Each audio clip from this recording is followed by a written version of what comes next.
rise and shine.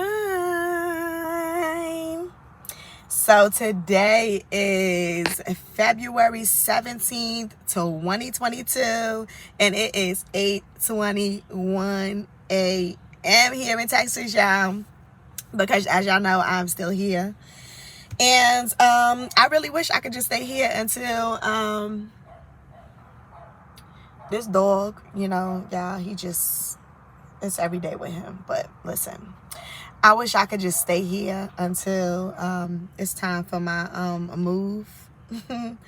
But unfortunately, I'll be leaving here to go back to New York soon. So it is what it is. The Father just has me just bouncing around here, there, a little bit of everywhere. Like, it's been an adventure for my kids because they have gotten to travel also, and they've also had the opportunity to come and spend time with their grandmother here in Texas. So that was super amazing for them because they hadn't seen her, hadn't been in Texas in a few months. So they were super excited to come here. But listen, y'all, without further delay, let me get into today's word. Okay, so today's word is going to be titled "Restoration of Everything Lost Will Be Restored to You." Now listen, when I came to Texas the last time, like before I left to go to Africa, I came here to drop my kids off, right? And so when I arrived, my mom was just like, things was just like popping up, like things that she had been looking for a long time was just appearing. And it was like, I would say like the third thing that appeared, she was just like, what is going on here? She was like, it's like you stole my things and you brought them back when you got here. And I was just like, first of all, where am I going to fit a comforter? Okay. And no, I don't want your towel. Like, it was like little simple things like that, y'all, that she was looking for that she could not find nowhere. And she had been looking for it for a very long time. And it was just as almost like it disappeared. And she was like, it's crazy that when you arrive, like all of these things that I was looking for so long just like starts appearing. She's like, I don't know what's happening here. So it was like the third thing that she had found. Like, first it was a comforter she was looking for a very long time. She could not find it. That just appeared out of nowhere. And then it was a towel that she was looking for, which was like a turquoise color, and she had a set to it. And so she only had the one towel. She never could find the other towel. And so she ended up going out and buying a whole new set because she couldn't find the other towel that went to the set she had. So then she ended up finding that in laundry. And she's just like, I don't know what is going on. She's like, but ever since you have gotten here, things that I have been looking for a long time is just appearing around the house. Listen, y'all, the Father, okay? He just gives a word in the most just strangest ways, right? He will talk through a rock. It's in his word. So he uses like the most just the, like the simplest things to speak a word, right?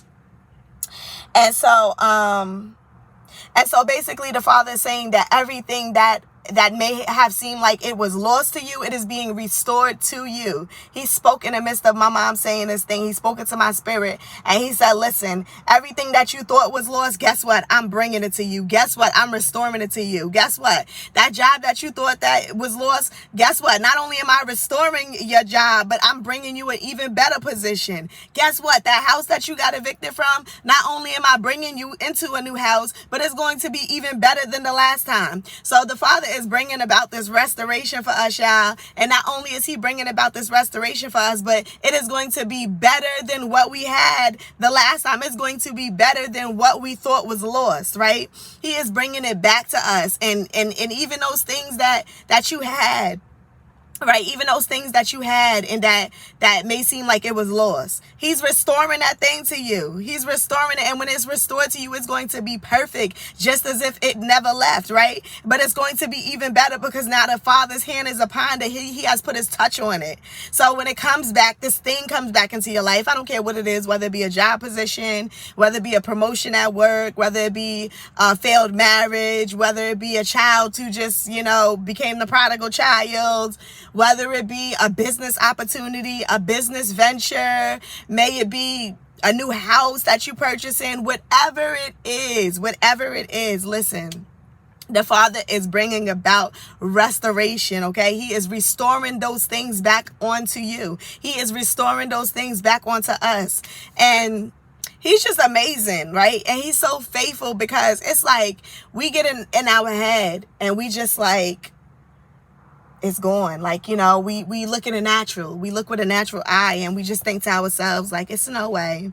It's no way that this is going to happen. It's no way that this thing is going to be restored. It's no way that he's going to turn this situation around, right? It's no way that he's going to heal this sickness. It's no way that he's going to bring me out of poverty. It's no way that he's going to turn my finances around, right? And so we get caught up and we get stuck on the moment. We get stuck in the moment and we just get stuck on what our eyes can see. But you have to know that the Father is restoring, okay? And sometimes he allows things to come into our lives and to tear some things up. Like sometimes he just got to stir things within us, because that is promoting change within ourselves. And we don't even realize it. We don't even realize that sometimes when the Father is taking these things away from us and taking these things out of our life, that it's literally changing something about us for the better, right? It might be something that he's trying to purge from you. It might be something that he's trying to get you to realize about yourself. It might be a quality that he's like, listen, that quality right there, it can't go where I'm taking you. It can't go with this restoration of this promise that I'm giving you. So you got to let that thing go. That person that you're trying to hold on to, them people that you're trying to bring up to the top with you, you got to let them things go, because guess what? When I bring about this restoration, they can't come with you. Okay? When I bring about this restoration, they can't be attached to you. When I bring about this restoration, they can't have a seat at this table. They can sit and they can watch the table that's prepared before you. Okay, but they can't sit at this table, because guess what? You don't even know, but the Father knows that that's a Judas. That Judas is sitting at the table with you and they just waiting for you to make a move, waiting for things to turn around for you, waiting for something good to happen in your life so that they could be a part of it. Do they have your best interest at heart? No, absolutely not. And 9 times out of 10, they probably got a heart of greed. Okay, 9 times out of 10, they just want to see your success so that they can see how they can become a part of that success, to see how they can slice your throat along the line, to see how they can steal an idea, to see how they can step on your head to get to the top. And so the Father is trying to spare you and to protect you from these people. And he's saying, let them people go. Okay, and this wasn't, he just going off on a tangent, because y'all, I didn't even come on here to talk about nobody. I did not come on here to talk about folks. But it's apparent that the Father has something to say, right? And so he going to have his will and his way, because that's what he does on his channel, Life for Purpose. And it's his life, okay, and his purpose for our lives. So we just here and we just being obedient. And I'm just allowing him to use me and flow through me, right? So if it's okay with y'all, we just going to allow the Father just say what he got to say on this morning. So listen, y'all, he is saying, let them people go, because guess what? I see the heart. I search the heart.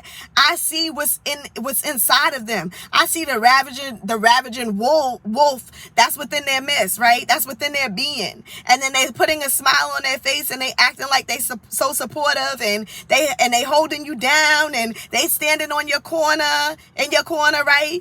And they trying to do the best that they can do, and they the only ones that's there, and they want to really make it a point that they was the only ones that was there when nobody else was. But listen, it is nothing but a plot within their hearts, okay? Nothing but a plot within their hearts to just stick around long enough to be able to slice your throat. And the Father's saying, I see that. You don't see that. You don't see that, because you see the loyalty of that person, right? You see what they're portraying to be. So in your mind, you're thinking, oh my gosh, this person is loyal to me. Oh my gosh, this person is sowing into me. Oh my gosh, this person is down for me. Oh my gosh, this person is standing for me. And the Father's saying it's not so. Yes, they're standing for you, but it's because they have an ulterior motive hidden, okay? They got a different agenda that you don't know about, my daughter. And the moment that they get an opportunity to step on you, okay, to step on you, they are going to do that. So he is saying, listen, let them people go. Let that job go.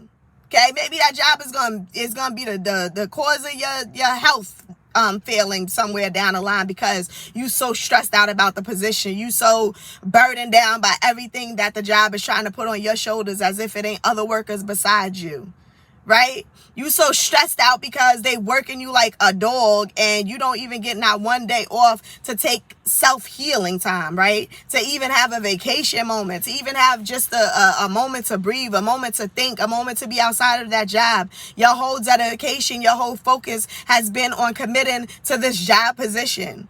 And the Father is saying, no longer will you be a slave to this position. No longer will you be bound by that position. No longer will that position hold you back. Because guess what, daughter? Guess what, son? I got some things for y'all to do. I got some things for y'all to do, and this job position is hindering that. This job position is standing in the way of me and you. And I'm trying to take you somewhere. I'm trying to do something with you. I'm trying to show you something. I'm trying to birth something within you. I'm trying to bring forth this business idea that I'm trying to put on the inside of you. But you can't hear me because you so caught up in what's going on at work. You can't hear me because you're so tired by the time you get home at the end of the day. All you want to do is take a mental break and go to sleep. You're just so caught up in what's going on at work that you can't hear what it is that I'm trying to speak to you. You can't see what it is that I'm trying to show you. You're not even catching a hint because you're so caught up. You're so busy.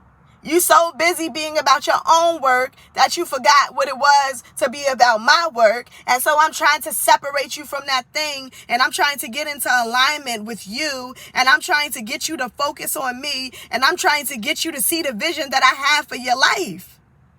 I'm trying to take you somewhere. I'm trying to make your burdens light. I'm trying to break that yoke. I'm trying to break those chains off of you.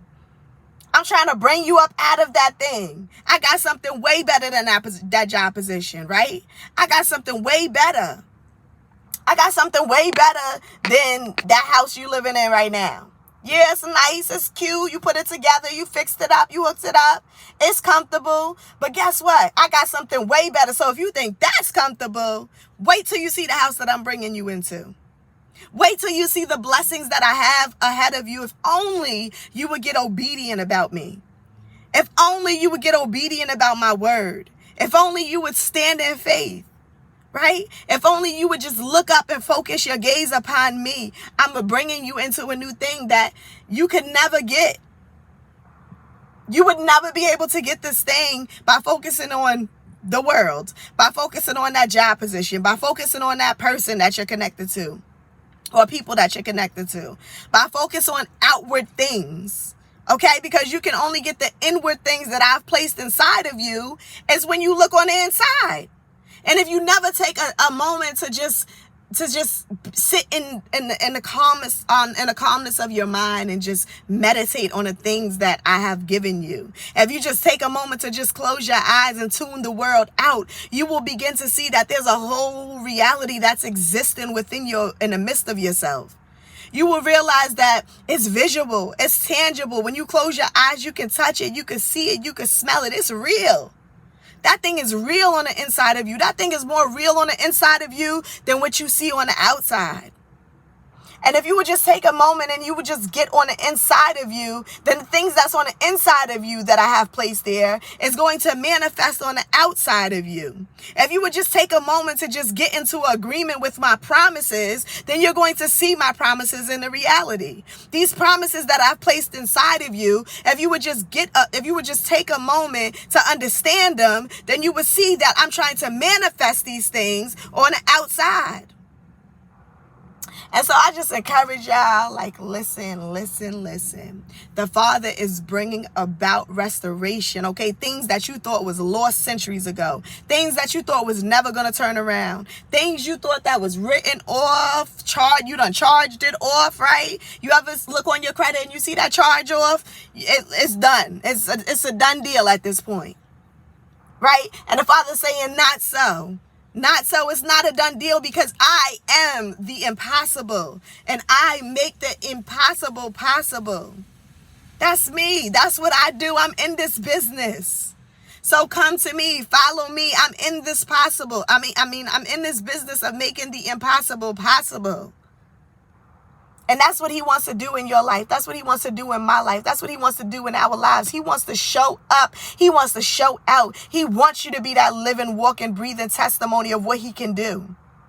He needs more lights to go out into this world to represent him. And it don't come easy. It's not just like, oh, the Father made a promise to me and he gave me this promise and the end. No, like it takes a lot of warring, okay? It takes a lot of faith. It takes a lot of prayer. It takes a lot of fasting. It takes a lot of trusting. It takes a lot of believing, a lot of hoping, right? A lot of dying to yourself. A lot of dying to yourself. Especially if you're breaking generational curses in your family and in the lives, for your family and your kids. That thing right there, baby, listen, it ain't easy, okay? It's that song, is it by Yolanda Adams? It ain't easy, but it was worth it. It ain't easy, but it was worth it. It's not easy, but it's going to be worth it in the end. When you look down generations upon generations later and you see that your kids is blessed and your kids is blessed and they kids is blessed and so off down the line, it's not going to be nothing but a blessing. Even if you ain't alive to see that many generations down the line, you will be able to see that you started the trend for a different path in the life of your family. It's all because you decided to be obedient. It's all because you decided to take a stand and say, you know what? Not my will, but your will be done, Father. No longer am I going to stand to do things my way, but I'm going to do things your way now. No longer am I going to walk in my own ways, but Father, I'm going to walk in your ways. I want what it is that you have for me. Just give me what it is that you have for me. Whatever that thing is that you have for me, just give it to me, Father. Give it to me. Yeah, the Father is amazing, okay? And I say this all the time, the creator of all things, the one who created life and all that exists, the heavens and the earth and the oceans and the rivers and the trees and the grass and the sky and the clouds and colors of the rainbow. He created all of these things. It is that one that you have on your side. It is that one that you have on your side. If you just take a moment and you just put away the notion of a God or a Lord or a Jesus or any of these paganistic names and these terms, and you just get into the reality that this one supreme being that created all that I am able to see, all that I am able to feel, all that I am able to experience, he is on my side. And if he can be for you, tell me who can be against you. Tell me who can be against you when you got that one that creates everything that's for you. It ain't a soul that can say anything to you that's going to stop the path that he has for you. That's going to stop the promise that he has for your life. Listen, y'all, he is bringing about restoration, okay? Restoration. He is restoring in this moment. He is restoring in times to come. He is restoring and restoring and restoring all things that you thought was lost, even new things that you never even dreamt of, that you never even thought of. He is bringing those things into your life. And if you lost something and he's not bringing it back to you, he's bringing something even better. But either way, you're going to be restored to your rightful position. Okay, when you stand and you just follow him and you stand in that faith, he is going to restore everything that you thought was taken away from you. Just like Job had to go through so much. If y'all ain't read the story of Job, read the story of Job. Job had to go through so much, and Job was a man of faith. Here Job was, he was walking upright. He was doing everything that he was supposed to do. But yet and still he was tried and tested. And the Father had to know that, okay, if I take these things from you, are you still going to praise me? Are you still going to worship me? Are you still going to believe that I still have good intentions for your life? Right? And so Job had to go through it, y'all. Go through it. But in the end, guess what? The Father not only restored him, but he restored those things back onto him. But it was even better than what he had lost. His restoration was even better than what he had lost because he had been tested. He had been pruned. He had been worse than being drugged through the mud. He had been through it, through the fiery furnace. He'd been through it in the whale's mouth. He'd been through it. Job been through it. His health was challenged. He been through it, and all in all, he still said, you know what? Despite what's going on, I'm still going to trust you, Father. Despite what's going on with my health, I'm still going to believe that you can heal. Despite that, all the riches I had is gone and I'm broke, I'm still going to believe that you are Father with all the riches and you can bless me at any time if you seem so fit. That's the faith that he wants. That's the faith that we have to have. We have to have that Job faith, y'all. That Job faith. That Job faith that says that despite the testing, are you still going to believe? Are you still going to stand? And the Father gonna do it. He's going to do it. So I hope you guys are having an amazing morning. You know, I had to go and get my tea. Okay, so did that, and I was just sitting here, and the Father actually gave me this word like 2-3 days ago. And so I was just sitting here and just drinking my tea and watching a little bit of YouTube, and then he just spoke and was like, listen, you need to go on there, you need to put that word out there real quick. And so here I am being obedience, okay? Because obedience is better than sacrifice. So I hope you guys are having an amazing morning, night, afternoon, wherever you are in the world. And I will see y'all on the next video.